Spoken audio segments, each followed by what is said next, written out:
And aloha! Welcome to the Blue Note Fan Report. I'm Guy, the Hawaii Blues fan, and I'm your host on the only program that is by a fan, for the fan, and absolutely about you, the fan. So are you Guy or Dee?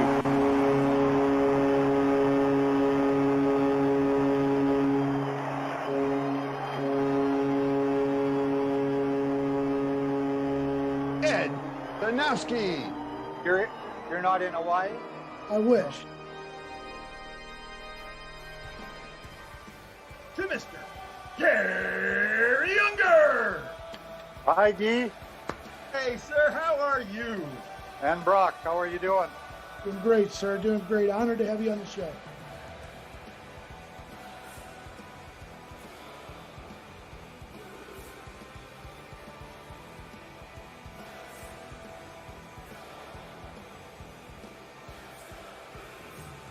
You know, I had the privilege while I was in the forces, in the Canadian Armed Forces, to take the Stanley Cup to Afghanistan. Only hockey fans would deploy to Afghanistan where it's 105 to 135 degrees every day, and they'd take their hockey sweaters and play ball hockey. This is a year for the Leafs. The Leafs are going to win it all this year. One of the players down the line said, "You got to be kidding. The Taliban got a better chance of winning the cup."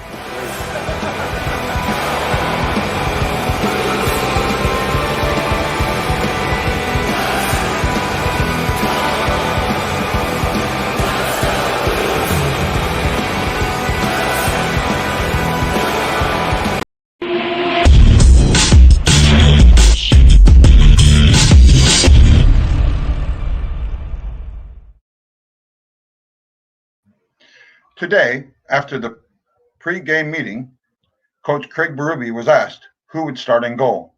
His answer was, it'll be a game time decision. That has everybody wondering, who is going to start in goal?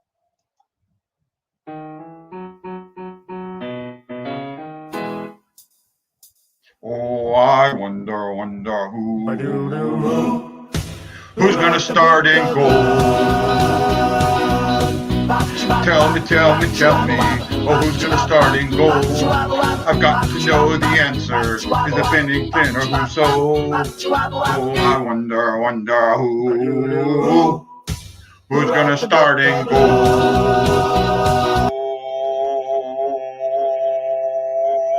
Let's go Blues. Let's go Blues. That's right. Aloha.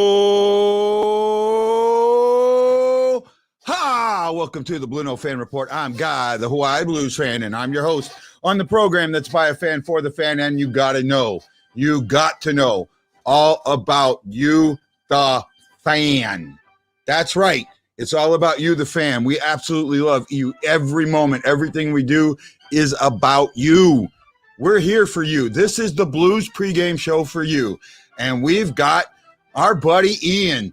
And he says, let's get ready to rumble. Absolutely.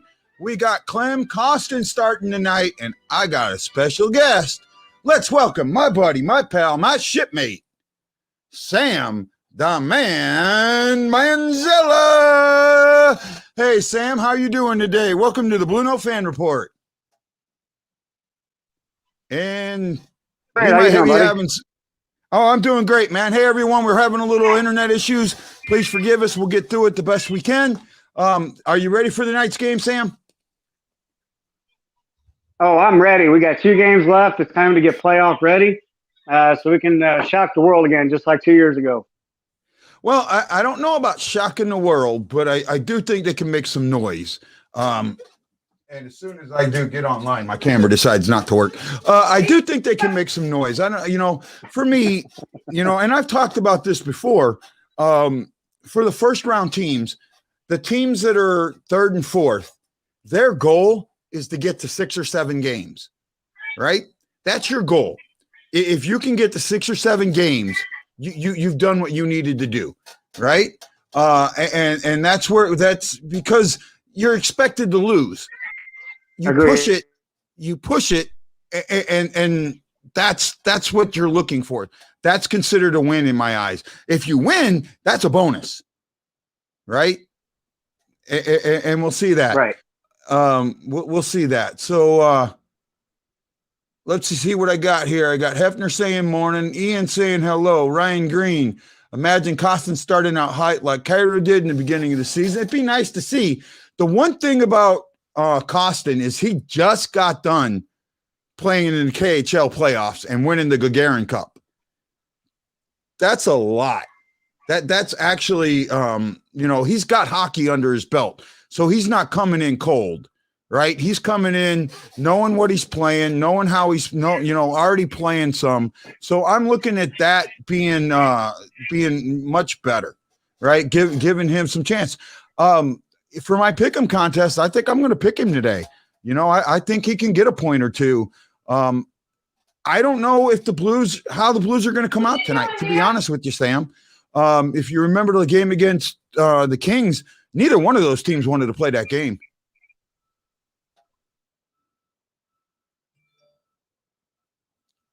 You still with me, Sam?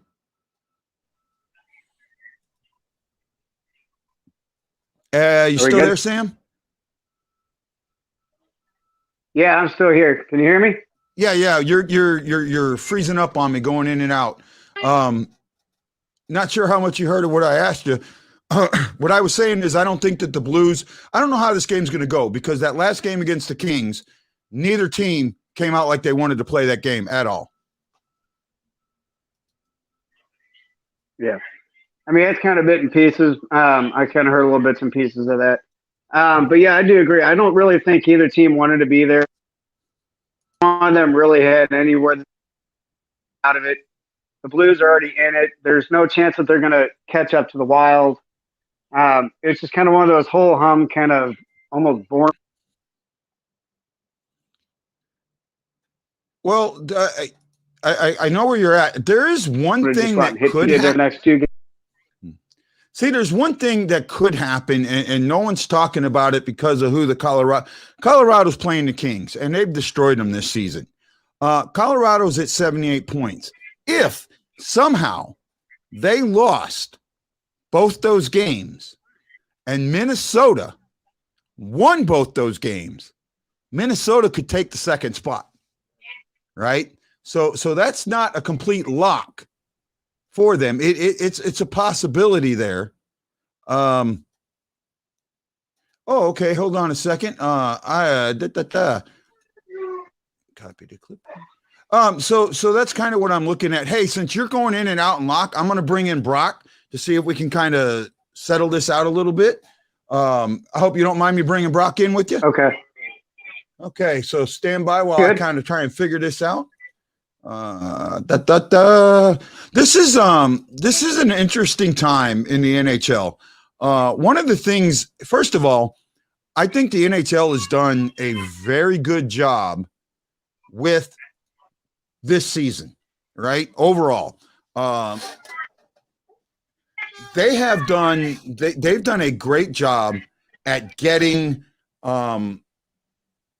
teams to play, making sure everybody plays all the games. I think the only 2 teams that are not going to play all their games are going to be Vancouver and Calgary, because they've got like 3 games left to play, but they're meaningless. They don't mean anything. It doesn't make any sense. So I don't see that. Roland Springs brings up a big thing. He says the Blues got permission to increase to 5,000 fans for the playoffs. So they're going to go up from 4,500 to or from 1,400. They're going to go from 1,400. Oops, there we go. 1,400 to 5,000. You still with me, Sam? Yep, I'm here. Can you Okay. got me still? Yeah, there's just a little bit of a lag. We're dealing with it.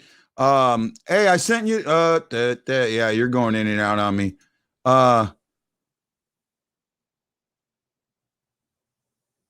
I'm not seeing what that is. The West, Ryan Green says the West is the only one without a division winner. That's right. Everyone else's divisions are set. Actually, for the most part, I think now every division every playoff matchup is set except the West, right? The West is the only one that can change up, and it really could change up a lot. The Blues could do a lot. The Blues have a say-so in whether or not Minnesota gets home games.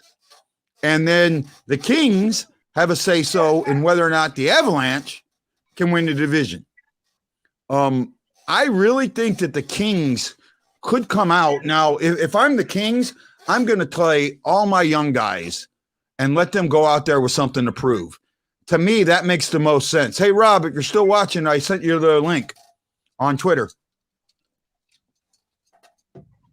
So, I mean, I think these I think the Kings would love it if they could do a little something.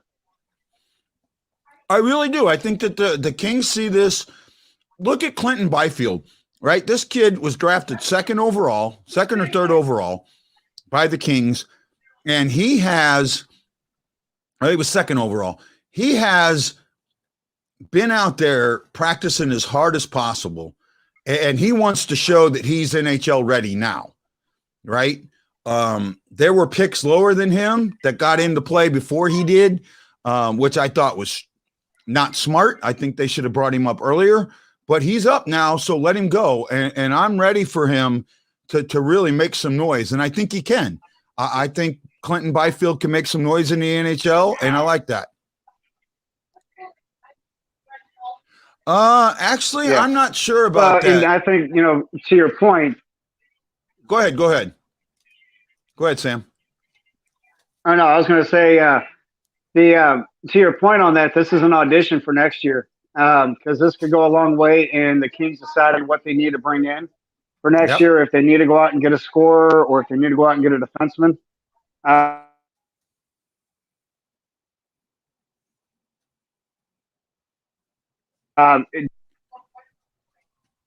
Hey, Sam, I'm going to have to take you out. The lag is just way too bad, man. Right? All right, no problem. Yeah, no problem. I apologize about that. Hey guys, I'm sorry about that. We've had some technical. We do what we can, when you're dealing with all this from so far away. But we go. So let me get into your comments since it's just me. I sent Rob a link, but he hasn't gotten there yet. I know I sent him one. Yeah, I did. Ooh-wee. I sent Rob a link. Okay, so let's get into your questions. Jordan York, you gave platelets today. Thank you so much. I really appreciate that. Actually, we might have Sam back. Hey, Sam. Oh, no, he went out. Okay. No. Hey, I'm going to try to get a little closer to my router. Oh, okay. It looks like now you're better, bud. Yeah, I'm getting a little closer to my router. Yeah, that's much better. So maybe this will make things a little bit easier. Yeah. Now you're not lagging, my friend. I asked all my preschoolers what they wanted to be when they grew up. All right. They said trash man, grandma, a mustache, a nun, a baby, but none of them said hockey player. I was so disappointed. Oh man, I'm sorry, Jordan. I'm sorry. So I'm trying to get all your things in. Jordan says, sorry, Sam. Electronics suck. Kevin T says Sam's needs to reboot the modem and router. Yes, but Sam's back. He got closer. I'm sure you get a brand new router. Okay, Seattle. I didn't get this notification. I need to check it out. Seattle signed their first player today. His name is Luke Heeman. Probably. I don't know who he is. I'll have to go check that out. I'm ready for tonight's game. I really am. I want the Blues to really come out and just show that they've got the fire to take on who they meet in the first round, right? I don't want them to worry about being fourth place seed or anything like that. I really want them to just come out and say that we belong, right? Just come out and say that we belong. You agree there, bud? Oh, I completely agree. The Blues have played very well against Minnesota, and I think they match up really well with them. I mean, if the big drubbing that they gave them, 9-1 or something like that, just a few weeks ago, if that doesn't show that they can play with them. But, Minnesota likes to play from their own end a lot, and the Blues like to forecheck a lot. So in a 7-game series, that's almost like a dream matchup for the Blues, to be honest. Oh yeah, that would. But Talbot, you're though, not. he's You're not going to get darn that. good. You're not going to get the Wild unless you make it to the second round and the Wild make it to the second round. It looks like I got him. There's only hoping. All right. Oh no, we're hoping. I get that. We want to see that. I gotta get my blue jersey. Hold on, man. Okay, let me take you out. So there's one thing that happened today that I'm not happy about. Right. So they sent Joshua to the practice squad and brought Kostin up, and then sent Walker to Utica for like one game. And then they're all going to be on the Black Aces or whatever that is. But the issue I have, the biggest issue I have, is Sanford. Joshua's played better than Sanford. Why are you not playing Joshua? Why do you keep playing Sanford when he's had all these issues and all these problems, right? What? Well, Joshua's been a bit of a breath of fresh air for the Blues. Right? I agree. Can you hear me? Well, Jason Nichols says, so crappy home record, I believe it's because we had no seventh man. Well, they're opening up more seats in Enterprise for the playoffs. Yes, they're going to go to 5,000 seats. That's about 35% capacity, somewhere around there. I think the Enterprise Center seats 18,000. I'm sorry. We need to really get into this thing with Sanford, right? See, I've said this too. I've said that. How many times have I said this? Does Sanford have nude pics of Berube or something? Right? Man, dude, I gotta tell you. What? Now you're gonna. This is gonna surprise you. First of all, how you doing, Sam? Sam, I'm good. How are you, buddy? Okay, good. So I've been thinking about this. Yeah, I've been thinking about this whole Sanford thing because you and I talked about this all season, and I'm actually doing a piece that's going to come out in the Hockey Writers tomorrow about Sanford. So a lot of the comments that these guys are making about him having pictures on Berube, I put some of that stuff in the article, so I'm excited for you guys to see it. It just says that basically that we're going to need Sanford if we're going to make any sort of cup run, whether we like it or not. We're stuck with them. We can't really, I guess we could sit him, but for the most part, he's going to have to play and he's going to have to produce.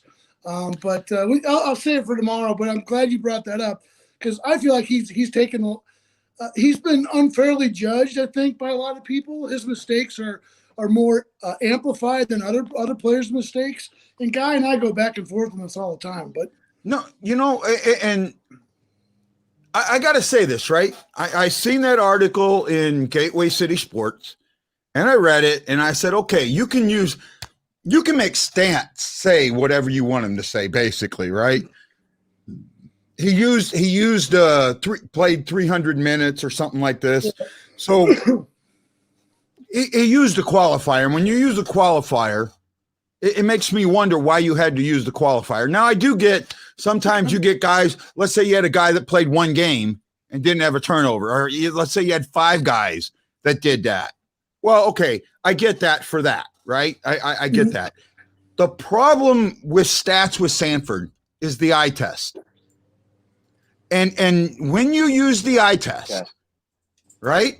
When you use the eye test, you see so many of his mistakes end up in the back of the net. Now, is that on Sanford? Is that on Bennington? Is it on somebody else? I don't know. But the eye test is telling me that his mistakes end up in the back of the net. So if you want to say that his mistakes are amplified, the reason they're amplified is because they end up in the back of the net. So outside of the Colorado mistake, which cost him the game, what other mistakes would you say he's made? I mean, that cost him the game. Well, he's been out of position, right? He's been out of position. Yeah, lackadaisical play. You go. Okay. No, I was going to say he's some lackadaisical play, and I'm going to be honest with you. I see a lot of Berglund in him. He's got so much upswing, and he just hasn't lived up to his potential. I don't know if it's just because he's kind of a bigger guy and he doesn't look like he's trying to skate. But to me, it just doesn't seem like he puts the effort in, like a lot of his teammates are. And to be honest with you, I think that's where he's been hurting us a lot. But then the games, like when he put him up on the line with O'Reilly, what happened to Sanford when they put him on there? He had the O'Reilly effect. You know, I mean, he started playing better. He started scoring some goals because he had the captain right there on his line on the ice with him, getting him to really get moving. Well, Hey, so here's Guido says, and this is a good point. Do you think you're noticing these mistakes because you're looking for them? yeah. And you know, actually, I'm not looking for them. I don't know if everybody realizes this. I listen to the game a lot more than I watch the game. Mhm. Right? I Well, really you talk do. about the ear test. You're going to say the ear test. I get it. Right? And because I listen to the game, I'm picking up what professionals pick up, right? The guys calling, the play-by-play guy,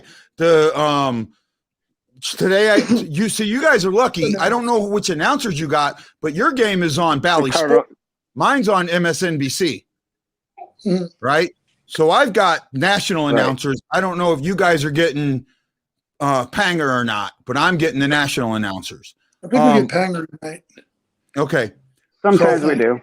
Yeah. So I'm watching the national guys and I'm listening to them, whether they're good or not, doesn't matter, but I'm watching what they're picking up. Right. And a lot of times they're picking up. I hear Sanford gave up a puck. Sanford had the puck. Sanford had the puck taken off his stick. Sanford out of position. Sanford this. Sanford that. I hear a lot of that. So it's not me looking for it. It's me hearing it. If that makes any sense. Right?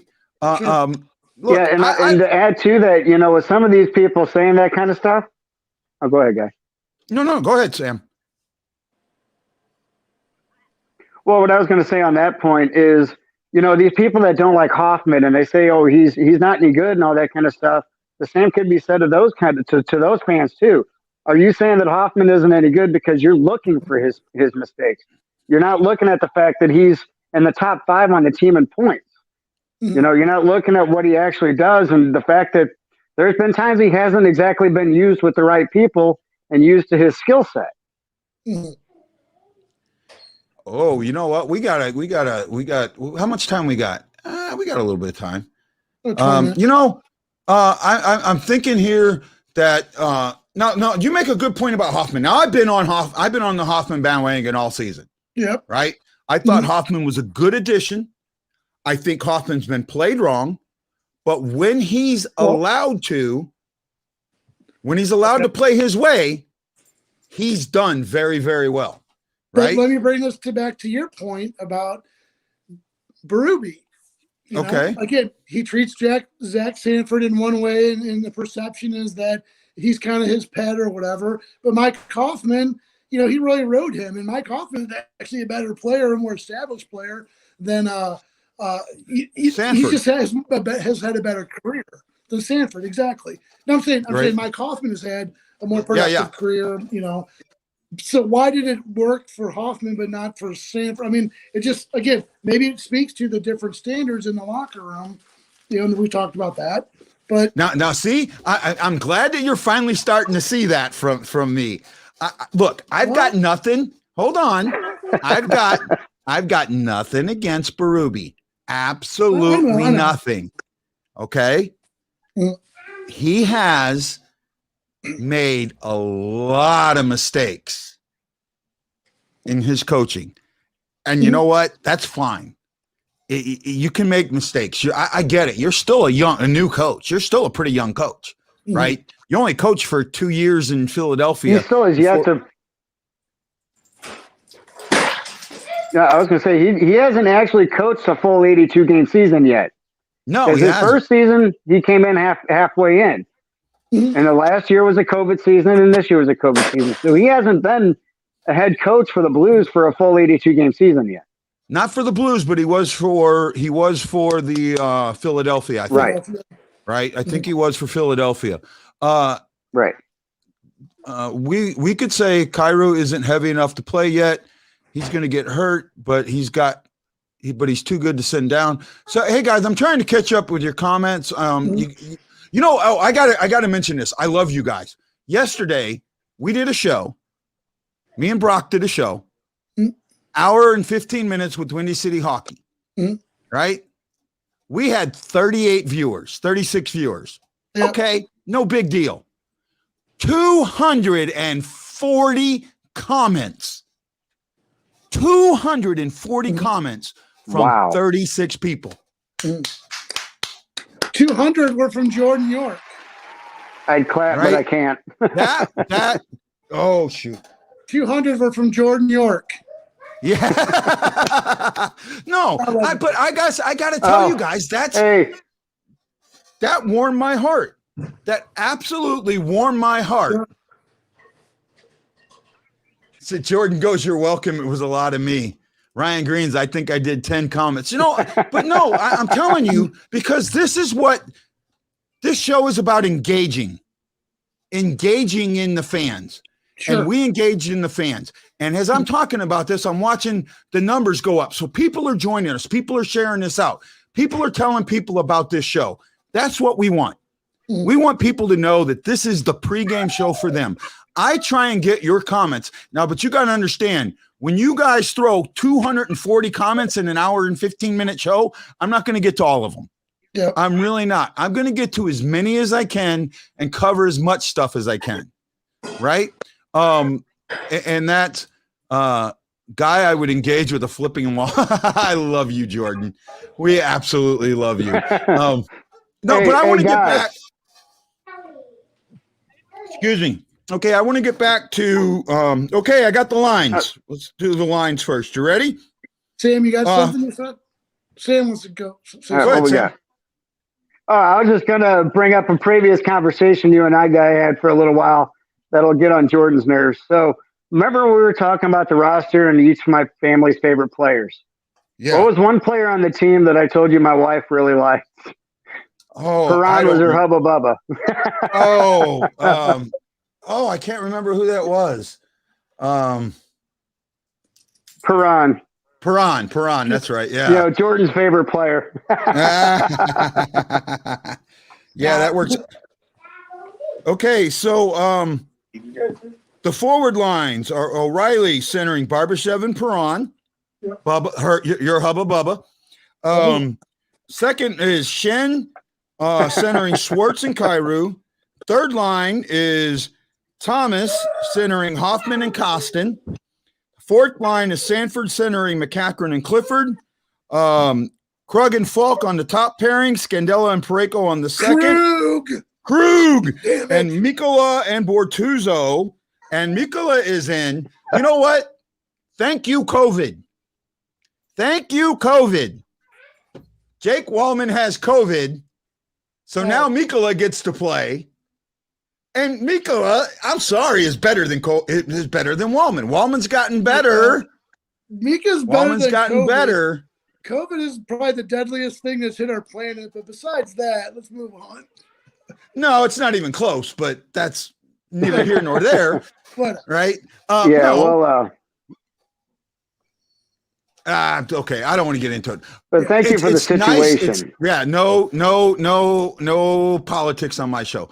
But it's nice that Mikkola's going to get a chance just before the playoffs, right? We got Krug back. We got Kostin in. Tomorrow you're going to see, I almost guarantee you're going to see the playoff lineup in the game tomorrow, right? They said Dunn. I would almost put money on that. They said Dunn, Tarasenko, and one other player would come back. So there's been some confusion. Say again?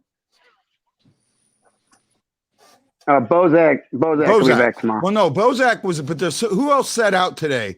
Dunn. Somebody else set out today. I can't think right now. Dunn, Tarasenko. I know Krug's in, but somebody else. I know Bozak set out today, but he's a healthy scratch. I think it's a maintenance day for him, and I think it's good giving Kostin in. But I see tomorrow being Blaze is out. right? Yeah. So, okay. And I see that being McEachern being in. Did you mention that? Or yeah, McEachern's in, Yeah. right? I talked about that. I'm looking forward to seeing what happens with tomorrow's lineup, if it's going to be a playoff style lineup, if they're going to play playoff hockey, because I think they are. I honestly do. That's what I'm looking at. I think they're going to play playoff hockey. I'm really hoping that we see the Blues that we want to see in the playoffs. Because to be honest with you, I don't care who we play. I don't care if we get Vegas. I don't care if we get the Colorado. Either way, we're an underdog, right? Plain and simple. We're an underdog. Very few people are going to pick St. Louis to win either one of those series. Plain and simple. Plain and simple. And chances, and to be honest, if the Blues were to pull this off, they're going to end up having to play both of them anyway, whether it's in the first round or second round, because I don't see Minnesota beating either one of them. Yeah. Did you see the Stanley Cup odds? Only the Nashville Predators have worse odds than the Blues. So yeah. Oh, I seen another one, and I think it's a good place for them. That's how they have to play. Hungry. Money Puck has the Blues even lower than the Predators. Money Puck has the Blues at 0.01%. That's crazy. Wow. Yeah, they have them at the lowest. Ashley says she disagrees. Our 0.1 of a chance, and that was that. Ryan Green says St. Louis.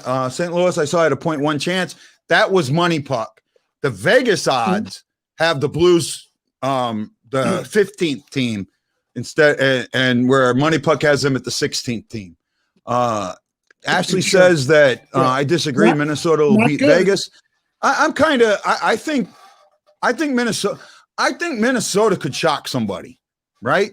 If you want me to go through, I think the 4 seeds are a lot better than people give them credit for, right? Sure. Right. Right now, the 4 seeds, just name recognition is huge for the 4 seeds, right? You have the Islanders, the 4th seed in the East. They went to the Eastern Conference Finals last season. Okay? You have the Montreal Canadiens in the 4th seed in the West, in the North. They led that division, and they got probably the second best 1-2 tandem in goalie tandem in the league between Price and Allen, who has a ring. They brought rings in. And that was smart. They made it in, and that's what they needed to do. I'm with that, right? Then you have the Predators, who won 26 of the last 32 games to get themselves up and take out Dallas, who was in the Stanley Cup Finals last season. And then you have St. Louis, who's got the pedigree, right? Now they haven't played up to that pedigree, but they got the pedigree. Sure. You look at those 4 seeds. I could easily see all 4 of them advancing, like what happened in 19.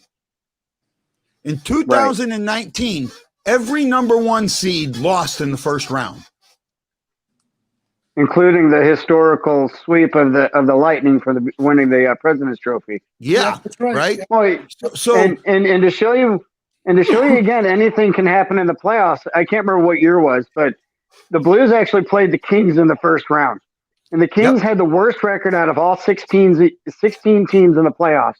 And what happened that year? They ended up winning the whole damn thing. They went not. And they this wasn't steamrolled. now. This was their second. This was their second trophy. I think it was 14. I think you're right. Yeah. Well, the year the Blues. Let me rephrase that. The year the Blues won. Okay, no, I got it.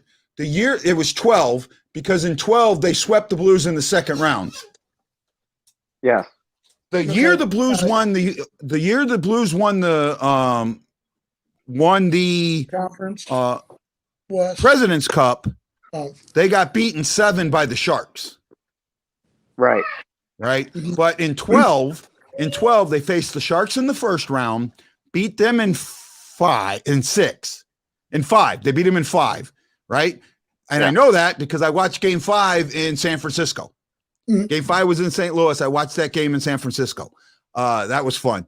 I was at the Wharf in San Francisco. I had taken my daughter to the University of San Francisco that weekend for a campus visit, right?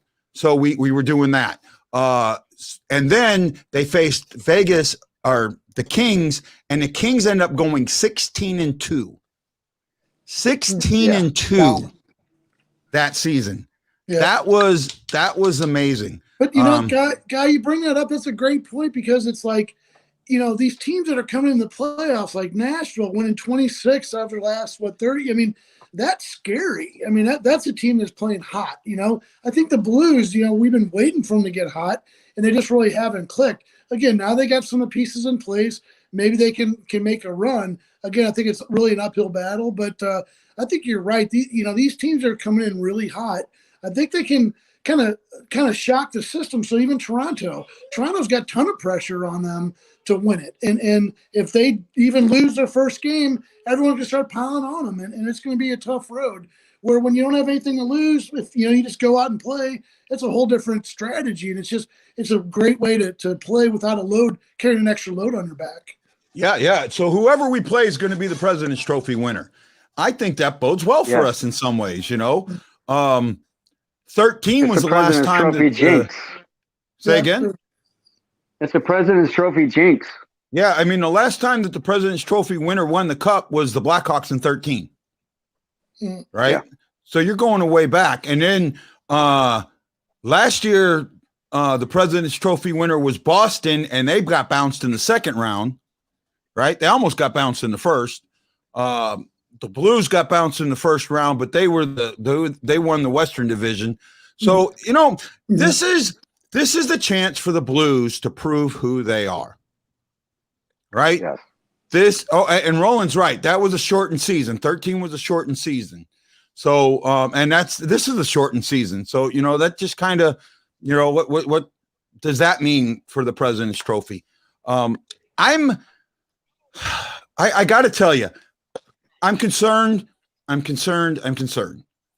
I'm concerned because we have not seen the Blues play their best game yet. And we still haven't seen a shutout. The only other team in the league that doesn't have a shutout is Detroit. Right? Wow. Now, what does it mean in the whole scheme of things? What does it actually mean? Nothing. Absolutely nothing. However, what it does do is it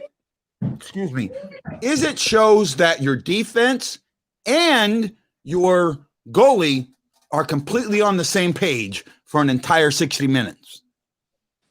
And that's what we haven't seen yet. Mm-hmm. And that's what we need to see.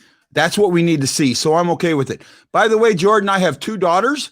They are, I think they're 25 and 24 or 26 and 20. Yeah, 25 and 24. All right. 25 and 24. One lives in LA as a teacher in the LA school district. And the other one is a baker in San Francisco at YouTube, actually. Her dad's a YouTuber and she's cooking. So does she work for Bon Appetit? Yes. Yeah, I used to work for them too. I know them. I know that company. The only part of this game that I'm excited for seeing is Kostin's season debut. And you're right. You're absolutely right. Damn NBC and the 8:00 start at home. I actually like it. I don't mind the 8:00 start at home. For me, it's a little bit better, because that's what you guys think that for me, that the early, these starts are good. A 7:00 game is a 2:00 start for me. I know you love it. Yeah, I get it. No, I don't, because I come on at 1:15. Oh, half my day I can't do. My job is to deliver food. Yeah. I can only do one delivery, and actually today I planned on delivering today, but I ended up hiving up really bad. Right. I've been getting stress hives. But I hived up really bad today. I couldn't even. Me and Zyrtec are becoming best friends.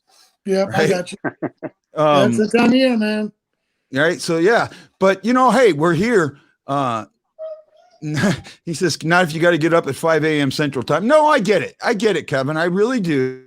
Well, but you know what? We said this was all going to happen beginning of the year. We knew that these were going to be late games at this division thing. That's how we got screwed. But, for the most part, but for the most part, we haven't had a ton of 9 o'clock games. We've had less 9 o'clock games in this season, playing more games out west than we normally do, than we would in an 82 game season.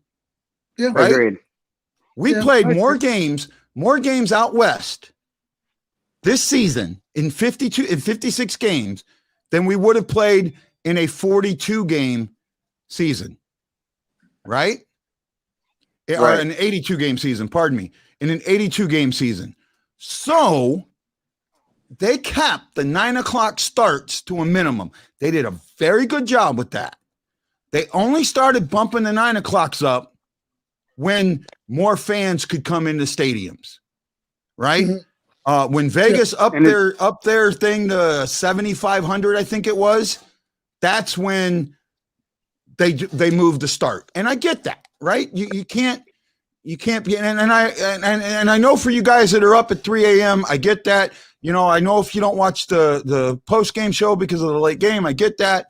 That's no problem. We got Ian here. The Wild fan says if Colorado wins out, my Wild play Vegas. Yep.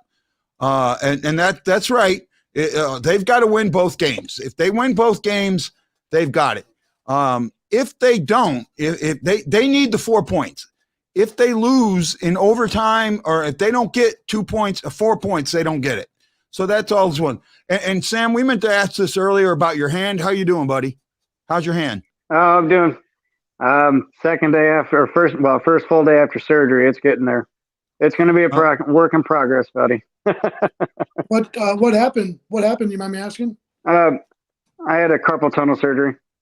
Okay.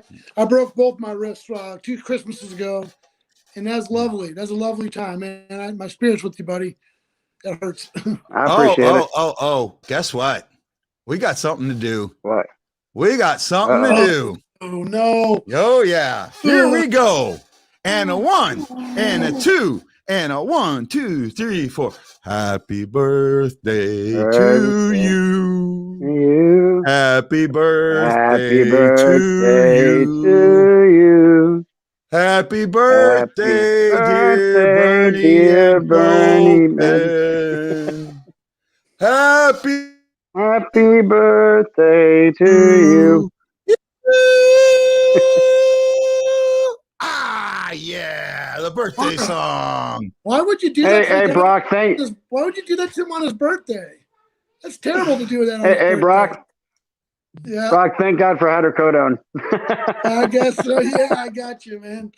Hey, Rooster, we're not going to do phone calls to, on the pregame, but we will do them. We might do them on the postgame, depending on how many people are watching. And we're getting really close to game time. That's why I'm not going to do phone calls right now. Roland says my dog is whining. You're hurting her ears. Hey, but you don't have any mice in your house anymore. Yeah, that's true. Obviously, Vegas is the Wild's best matchup, at least out of St. Louis, Vegas, and Colorado. Yeah, that might be right. I think Minnesota would be – Minnesota's got to be concerned going into this game, right? I mean, they still have a chance to take third or second. They have a chance to take second and get to home. But the Blues have played them very, very tough. And you look at the last game, the last 3 in Minnesota. I think that – were they all 3 in Minnesota or were 2 in St. Louis? The last 3, I think, were in Minnesota, right? I think they all were. There might have been one that was here. I think that's right. I think there's one that was here. I think. I think there was one that was here. I think that was the first of the 3, and the other 2 were there. Oh, hey guys, because we had a makeup game with them. Yeah. Well, no, they're all makeup games. They're all makeup games because of what happened. So hey guys, here we go. Ready to start the game. So you want to maybe start doing some keys of the game real quick? Oh yeah, do that, and you guys do that, and I'm gonna make my pick. I haven't made my pick yet. Okay. So hey, get your picks in. This is your last chance. Get your picks in. Right. I even had somebody who never played before from the lounge get in today, so I appreciate that. 4-2 Blues. Who's your lead? Who's your scorer? Well, me? since in honor of my wife, I picked my wife's hubba bubba, Perron. David Perron. Okay. All right. Okay. So I also picked 4-2 Blues, and I got Jordan Kyrou with the big goal. Again, I'm second game in a row. I'm going with Kyrou, so we'll see what happens. No, I don't think Kyrou. I would like to see Kyrou do something, but I don't think it's going to be him.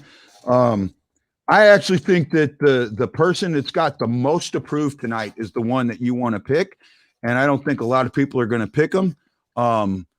I do think the Blues are going to win this. I think that they're going to come out. I don't know. This game is going to be. If I went with my brain, I'd pick the Blues. I'm going with my heart. I do think it's going to be a close game. I'm going to go 3-1. And I think my point getter is plain and simple going to be Austin. He's got the most to prove. I knew you were going there, man. Yeah. I knew it. But he did just come off of playoff hockey, so he's already in that mindset to begin with. He's in that mindset, right? And not only that, he's got – tell me somebody else on this team that's got something to prove more than he does. At the moment, I don't. I can't find another player that has something to prove more than him, right? Mikola. Well, but see, Mikola, I don't think Mikola could go out and score 3 hat tricks or 2 hat tricks the next 2 nights, and they'd still put Wallman in ahead of him if he was healthy. That's a shame. I think he's another one. I think him and Sanford both have something hidden on a Berube. Right? So Wallman. When Dunn comes back, on that, though, because when Dunn comes back, but see, Mikola's a defensive defenseman, and I see Wallman as an offensive defenseman. I just think that they're 2 different types of defensemen. I think that they interchange them for the type of team they're playing. But I don't know. I mean, I'd love to see Mikola, and I think he's going to develop into a great player. But I think some games that Berube's called on, he needs that scoring punch or needs that offense from the back end, and Mikola's just not that guy. So. Yeah, I think the two of them will complement each other on the same pairing, to be honest with you. Yeah, they do. If Dunn ends up getting shipped out next year, which I can see Seattle taking Dunn. But it could be a possibility for the two of them to be on the same pairing next year. Yeah. Okay, guys, it is time for Puck Drop. This is Guy, the Hawaii Blues fan, saying thank you for watching the Blue Note Fan Report on Facebook, YouTube, and Twitter. Didn't do any promos today. I got to shoot myself. Please say thank you to big thank you to Brock Banner and Sam Mazzella for joining me today. Let's go Blues, and I'll see you at the intermission show. Aloha, my friends. Dun dun dun. Na, na. Let's go Blues. Louie and Haley are on a roll. His stick handling skills are just Oh my gosh! Oh my gosh! Everybody! There's one. Haley has defended our ring!